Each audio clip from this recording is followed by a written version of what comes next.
parte 2 sobre o que é sentir a dor da alma, né?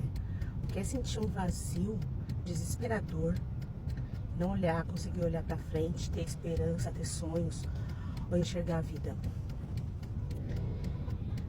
A pior fase não foi quando eu comecei a medicação controlada. Ainda tinha coisas piores por vir. E eu nem sequer imaginava que podia ser pior. Eu terminei a faculdade, casei, mudei e comecei a viajar muito pela empresa, porque eu trabalhava com publicidade e a gente tinha muitos eventos. E eram eventos nacionais. Então, eram eventos nacionais, ou seja, uma semana eu estava numa cidade quente, na outra cidade eu estava numa cidade seca, na outra cidade eu estava numa cidade fria e dentro de avião e comendo comida diferente. E o corpo já estava gritando. E a gente às vezes não presta atenção no que o nosso corpo está fazendo e está falando.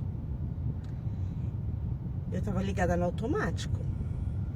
E eu sou muito agitada. Então pra mim estava tudo certo. E aí foi passando, foi acontecendo outras questões, assim, coisas do dia a dia. E aquilo foi me estressando, me deixando irritada. Eu sempre fui muito explosiva, eu sempre fui muito reativa. Hoje, depois de fazer 27 anos de terapia, a acupuntura foi o que mais cuidou dessa minha reatividade, que melhorou os meus excessos de explosão. Eu percebo o quanto eu gastava energia desnecessária. Eu gastava uma energia que não precisava.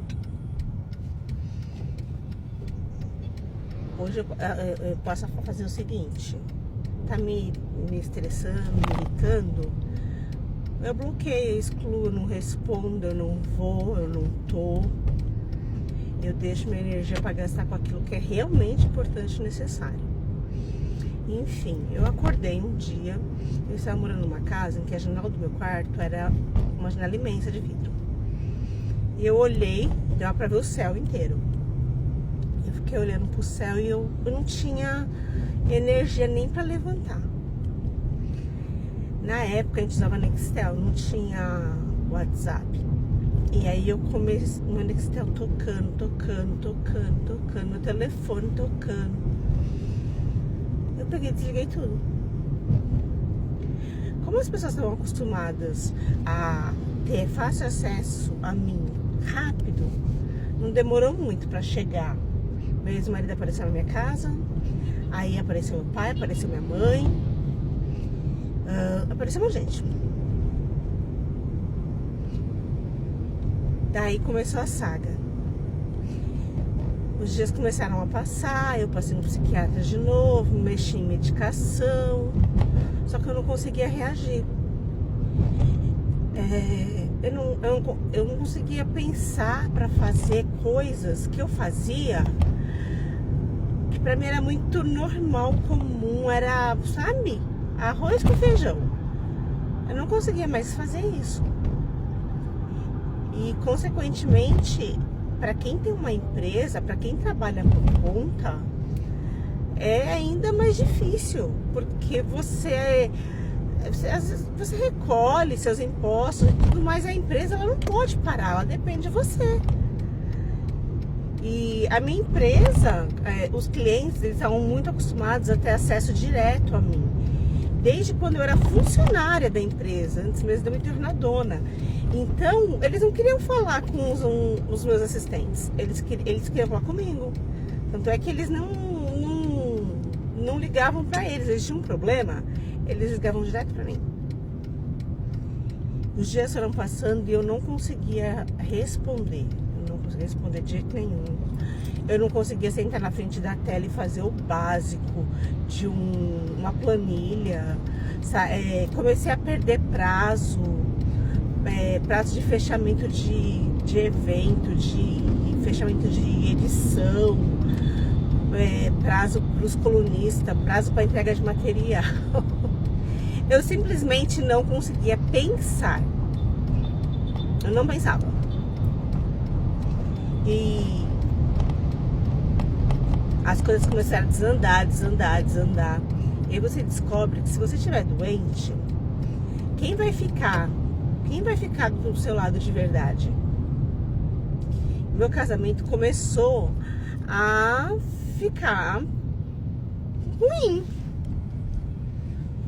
Começou a ficar péssimo, o que já não estava bom.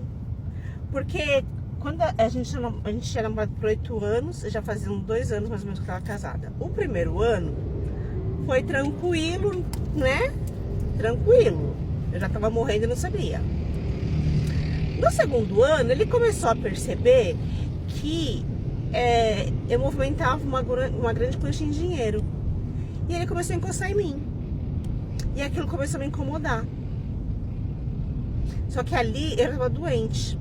E quando ele começou a perceber que eu não ia mais pagar coisas que eu estava pagando, enquanto ele estava brincando de ser adolescente, o casamento começou a cair. Foi uma questão de tempo para eu pedir divórcio. E eu não me arrependo. Já fazem 14 anos que eu estou divorciada. Depois eu me recuperei durante um tempo. Eu também achava que tinha a ver a minha depressão com o meu relacionamento. E não tinha a ver com o meu relacionamento. A minha depressão tinha a ver com o excesso de coisas que eu estava fazendo, estava demandando, sem descanso. Tinha dias que eu trabalhava de domingo a domingo, porque eu tinha uma empresa, nós tínhamos um lava rápido e ele tinha uma outra empresa que eu cuidava do financeiro. E que era um inferno, porque ele não tinha responsabilidade financeira nenhuma, então ele estava sempre no vermelho, eu estava sempre brigando. E isso acontecia também com o lava rápido. Enquanto isso, ele estava achando que eu era a mina de ouro dele. E eu cresci com muitas referências negativas de homem. Então, assim, é muito engraçado, porque todo mundo quando me pergunta, fala assim: meu, mas você gostava dele, você pediu divórcio? Eu falei: pedi, eu não ia ficar sustentando o homem, mas de jeito nenhum. Se eu não queria nem ter filho, como é que eu ia ficar sustentando macho? Estava fora de possibilidade. De jeito maneira possível. Mas, e tem mais coisas.